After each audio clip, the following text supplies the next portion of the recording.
colegas, estamos aqui reunidos, colegas que estão na batalha pelo uso e difusão do software livre, um processo que começou graças à provocação do Tom Caminha no início, e depois criamos um GT, onde tinha a Bianca Cibolela, tinha a Sandra Sayone e a Sônia Lopes, e eles fizeram um trabalho espetacular, identificando que era importante focar o esforço na área de habitação, né?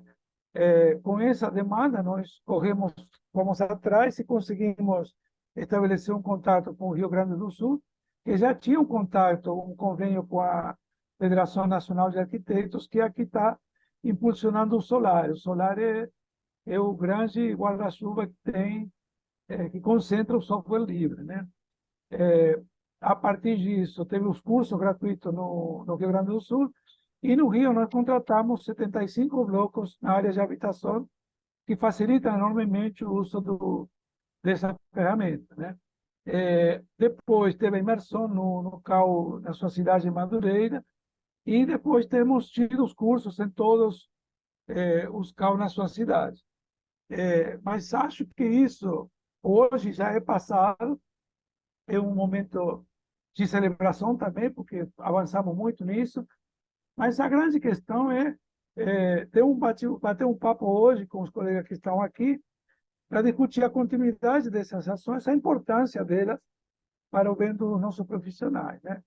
E eu queria começar, Tanja, perguntando para você por que é importante o CAU investir na divulgação e consolidação do software livre. Obrigada, Pablo. Deixa eu tentar ser o mais conciso possível, né? Na verdade, o software livre vai permitir que o profissional tenha controle e a posse da sua ferramenta principal de trabalho, né? Quem detém hoje a licença, quem detém hoje, né, a tecnologia, né, acaba controlando praticamente a categoria, né? Essa necessidade que nós temos, nosso trabalho cada vez mais tecnológico, cada vez mais apoiado pelas mídias digitais, e ela está fechada dentro de protocolos, dentro de códigos fechados, dentro de algumas acreditações, né? Que às vezes até colocam em xeque nossa verdadeira acesso, nosso verdadeiro pertencimento, né, a nosso acervo digital. Então, nós vimos esse cenário se configurando, né? Antes dessa gestão, já nós vimos os softwares proprietários, vamos chamar assim, né? Criando uma geração inteira, né, de profissionais que trabalham com esses softwares, né, e depois, né, uma escalada de cada vez mais fechado. O código, hoje em dia, né, nós não temos a posse propriamente do programa, os arquivos são cada vez mais limitados para serem abertos em outras plataformas. Então, vemos de fato que há uma questão muito combinada para poder controlar nosso processo de criação. E isso acontece muito durante a graduação, né? Na graduação, nesse lapso, né, da graduação para a formação profissional, quando a gente vai para a área profissional, sente uma grande diferença da facilidade de acesso que tínhamos durante a graduação, né? Acesso a esses softwares proprietários, e depois, né, quando o jovem arquiteto chega no mercado profissional, ele descobre um cenário bem diferente. Nesse momento, os softwares livres viriam, né, para auxiliar, né, nessa jornada, né, de retirada do controle. Mas eu gostaria de perguntar para a Morena aqui. Morena, né, você, né, já participou dos seminários de software livre. Como foi essa experiência, né, de sair da graduação e vir para a vida profissional? Oi, Tanja. Quando a gente está na faculdade, foi o que você falou, eu fui meio que alfabetizada em softwares proprietários, né? Então, essa opção dos softwares livres é uma coisa muito recente para mim, que eu tive contato muito por causa da imersão, né? E quando a gente sai da faculdade, como a gente só teve contato com esses softwares, a gente tem essa dificuldade. Primeiro, a questão, se você está dentro de um escritório, você pressupõe que aquele escritório tenha licença, né? E você, quando você sai, você não está meio preocupado com essa parte, né? A gente, como funcionário, acabamos de sair da faculdade, não tem essa preocupação. Mas quando você vai para o ramo, começa a criar, dar seus passos independente, você tem essa preocupação, né? E aí vem a questão dos custos, e tem a opção que não é legal, que muitas pessoas optam, que é a questão do faz o craqueamento, né? Mas é um custo. Você, quando a gente começa a planejar os custos do escritório, isso conta, isso pesa. No início, assim, quando você trabalha, eu trabalhei de forma autônoma por muito tempo, logo depois do final da faculdade, então era um custo que eu tinha que considerar, não só de um software, mas de vários softwares, né? Tanto para escrever, para desenhar, para fazer o 3D, então são vários custos que você vai adicionando. E a questão da imersão foi espetacular, porque abriu um mundo para a gente, assim, para mim, que não tinha parado para a gente, lógico, eu já conhecia softwares livres, mas não essa gama toda, assim, e o pensamento político também, essa questão que você estava falando da questão de ser do proprietário e tal, de você ficar ali do código, né, de ficar limitado como profissional e tal. E acho que para o pessoal que estava na graduação e participou, foi muito importante, porque abriu esse olhar, né? Tanto que a gente está querendo trazer aqui para o IFE, fazer uma oficina para trazer, para disseminar entre os outros alunos a questão dos softwares, para desde a faculdade eles vejam que tem outra opção. Isso. E existe, né, essa realidade, como você apontou, Marina, dos colegas que, por necessidade, acabam, né, se sujeitando a utilizar alguns softwares piratas, e hoje em dia isso, né, pesa muito, porque os próprios softwares proprietários, né, têm suas formas de localizar. Então, os softwares livres, eles trazem, né, uma alternativa. A gente quer mostrar, por isso que nós divulgamos, para mostrar aos profissionais que existem outras formas, né, que não são muito divulgadas pela mídia oficial, porque não é do interesse dos software proprietários, então cabe, né, ao conselho, né, correr atrás dessa divulgação. Então, eu queria te perguntar, você tem sido divulgador dos software livre, né? E na tua avaliação, por que é importante o CAL investir na divulgação do software livre? E estamos numa campanha eleitoral, né? Especificamente a Chapa 2 tem esse compromisso. Mas eu queria te perguntar concretamente isso. Por que você acha que o CAL é importante investir no software livre? Bom, oi, Pablo, oi, Tanja, Morena. Então, acho que o ponto principal de você investir nessa consolidação e no uso do software livre é você dar oportunidade de trabalho para os arquitetos que estão agora se inserindo no mercado de trabalho. Como a Morena apontou, a Tanja também, a gente é muito condicionado desde a faculdade a usar o software proprietário, né, a usar os grandes softwares do mercado, e isso, quando a gente sai, realmente impossibilita o nosso trabalho. Simplesmente ou encarece muito, e a gente, sendo recém-formado, nosso preço, a gente sabe que fica um pouco mais baixo, então isso impossibilita o trabalho. Eu acho que o papel principal do CAL nessa divulgação, nesse fomento do software livre é permitir que as pessoas tenham a oportunidade de trabalhar, de exercer a sua profissão, né, de uma forma legal, de uma forma plena, né, sem nenhum déficit de qualidade e principalmente dentro da legalidade mesmo, né? Acho que essa seria a principal questão de você fomentar o uso desse tipo de software, né? E acho que a segunda que eu colocaria seria o nosso fortalecimento como, é, como profissional mesmo, né, como categoria profissional. Trazer para nós arquitetos, né, o poder de decidir como, onde e de que forma nós vamos abrir os nossos projetos, né, já que nós despendemos nosso tempo, nós colocamos nosso suor ali, e nada mais justo do que a gente poder abrir o nosso arquivo, o nosso projeto da forma que a gente quiser, né, não ficar dependendo de um software que amanhã, daqui a 20 anos, a empresa pode acabar e você simplesmente não tem mais onde você, né, acessar esse arquivo. Então, acho que colocaria principalmente, né, a questão da oportunidade de trabalho e, segundo, a preservação da nossa propriedade intelectual e da nossa memória também, né? Acho que esses seriam os dois principais pontos do porquê o CAL deveria, né, incentivar, fomentar o uso desse tipo de software.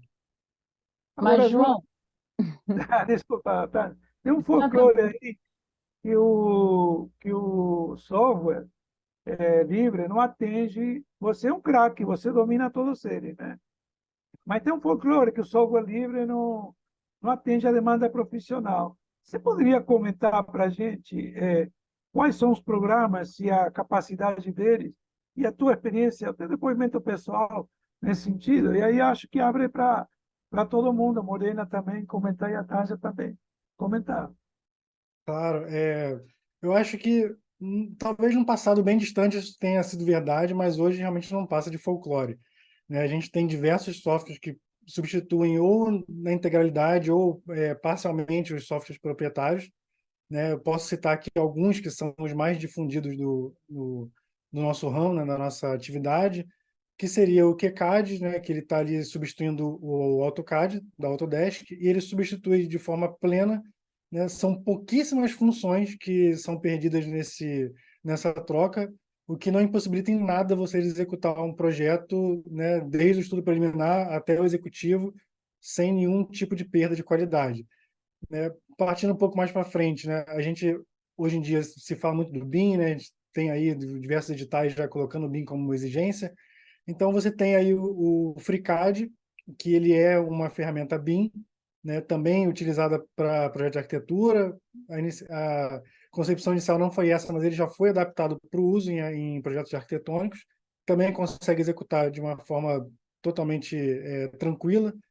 A gente, além do FreeCAD, existe também o Blender, que ele tem um plugin, ele tem um que a gente chama de add-on, que é o Blender BIM, que já integra nele essa facilidade de você trabalhar com BIM dentro desse software, que é um software extremamente coringa, né? Ele faz diversas coisas, ele é um software muito poderoso e totalmente grátis, né? E aí entra a parte do folclore, ele realmente faz toda essa parte da modelagem BIM, você consegue fazer a modelagem, consegue exportar toda a documentação necessária, né? Consegue exportar toda a parte gráfica, visual, consegue renderizar o seu projeto com uma qualidade é, tão boa ou melhor que alguns softwares proprietários, ainda consegue fazer edição de foto lá dentro, né? A edição da imagem lá dentro. Então ele é um software realmente fantástico. Fora isso, outros programas que a gente usa, né, que fazem parte do nosso dia a dia, né, não necessariamente ligados ao projeto, mas a gente tem o editor de imagens, né, que muita gente usa o Photoshop. Existe o GIMP, que é uma alternativa espetacular também, de forma totalmente funcional, ele substitui o Photoshop. O Inkscape, que muita gente ainda usa, o Illustrator para montar prancha, para fazer diagramação e tudo. O Inkscape substitui também perfeitamente o Illustrator, com funcionalidades tão boas quanto, né? A gente tem o InDesign, que aí sim as pessoas utilizam muito para exportar prancha, para fazer caderno de projeto executivo, né? Toda essa parte mais de documentação. A gente tem o Scribus, que também assim funciona de maneira perfeita, né? Fora isso, nós temos as que nem todo escritório pequeno usa, mas a gente sabe que existem escritórios de médio porte que já fazem já toda a parte de análise de solar, análise né, tanto de insolação quanto de ventilação, né, de parte de estrutura, análise térmica, né, que muitas vezes são feitas pelo Navisworks, que também é da Autodesk, e a gente tem uma suíte de aplicativos, que é a Ladybug Suite, que ela também faz todos esses tipos de análise de forma completa. Então, assim, você consegue executar um projeto, fazer todas as análises, documentação, tudo, exportar tudo perfeitamente, de ponta a ponta, só com software livre. Até o sistema operacional, se você quiser, também pode usar o Linux, que também é aberto, gratuito. Então, assim, com certeza não passa de folclore essa afirmação de que é impossível fazer um projeto com uma boa qualidade com software livre. mas não é só pequenos, grandes escritores que utilizam os softwares complementares, né, João? Nós também temos, né, cada vez mais os pequenos escritores e os autônomos individuais precisando de todas essas ferramentas estarem acessíveis, né? Então, é disso que a gente se propõe como uma migração digital, né? Esse auxílio aos pequenos escritores. A Mariana, me comenta ali que você que utilizou na prática os softwares, né? Assim, de uma forma mais como usuária mesmo, não como programa, né? Não tão mergulhada no programador. O que você percebeu? Então, eu tive essa primeira experiência com o KiCad, com o Blender, e a minha equipe na imersão solar utilizou o GIMP também para fazer a edição de imagens. Eu acho que é totalmente possível você fazer essa migração. Na imersão, a gente teve, acho que umas 8 horas de aula, talvez um pouco mais, e a gente tinha o auxílio lá durante a imersão depois em Madureira, e foi possível fazer um projeto de um estudo preliminar de um projeto de habitação de interesse social, né, utilizando o KiCad e depois o Blender. E todo mundo que, pelo menos da minha equipe, eu não sei das outras, mas ninguém conhecia esses dois programas, né? Então a gente aprendeu ali nos 2 primeiros dias e depois foi para Madureira, conhecemos Madureira. Eram vários desafios, né, também. Para a gente que é do Norte Fluminense, né, tinha essa questão territorial, conhecer um pouco ali a partir das palestras e tal, e andando em Madureira, conhecer um pouco do local para propor um projeto com um software que a gente não conhecia. Só teve 8 horas para aprender e foi possível. A gente fez ali um projeto de habitação de interesse social, que era um conjunto, né? São vários prédios e tal. Foi super possível. Eu acho que a partir do momento que você se propõe a aprender, eu acho que é totalmente possível. Assim. Eu, que já sou mais velha, já estou há muito mais anos, tipo, mais anos, assim, que as meninas, trabalhando num software só, consegui pegar ali um pouco, né? Lógico que elas, por causa da idade, elas pegaram melhor do que eu, mas é possível, acho que a partir do treinamento, principalmente nas universidades, assim.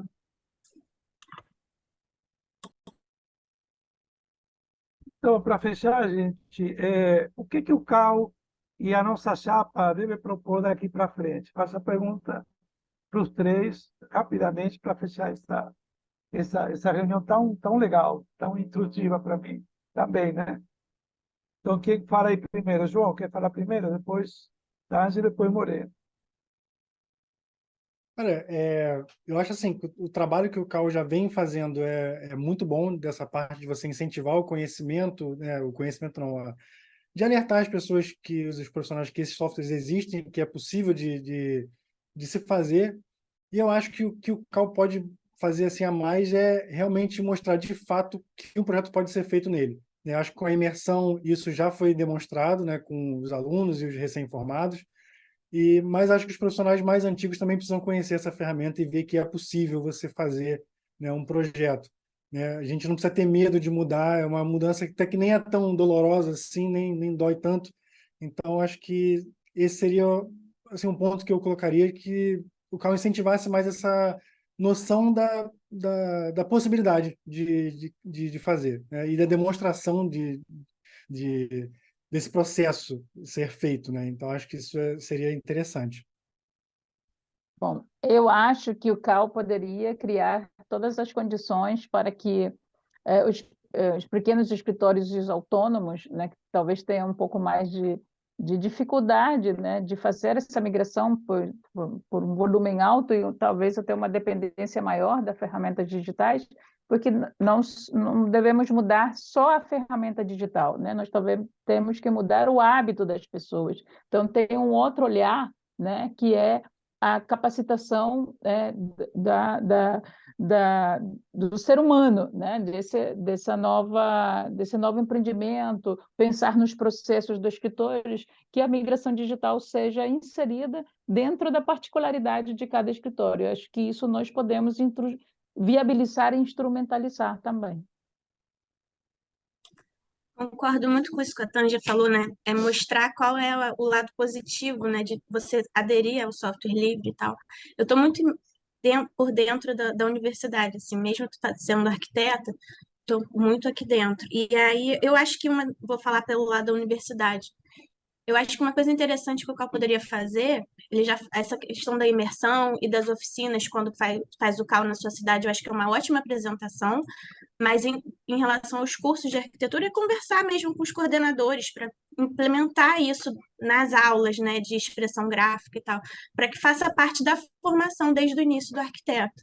Porque são tantas expressões gráficas que eles têm, e acho que em algum momento isso pode ser apresentado ou pode ser mesmo ensinado, algum dos softwares, de fato. Beleza, colegas, obrigadíssimo. Saímos aqui com duas pautas centrais. A migração digital, nós vamos trabalhar nisso, oferecer para os escritores a possibilidade de apoiar nessa migração. Temos que começar a fazer essa experiência, né? E com essa pauta também que a Morena colocou, que a Tanja colocou, central, né? De realmente conversar com os coordenadores e começar a seduzi-los de que isso é uma linguagem possível, necessária e que nossa classe precisa dela para não continuar pagando o pedágio que deixa muita gente de fora do mercado. Obrigado a todos e a gente se vê por aqui, tá bom? Abraço. Um abraço. Obrigado. Abraço.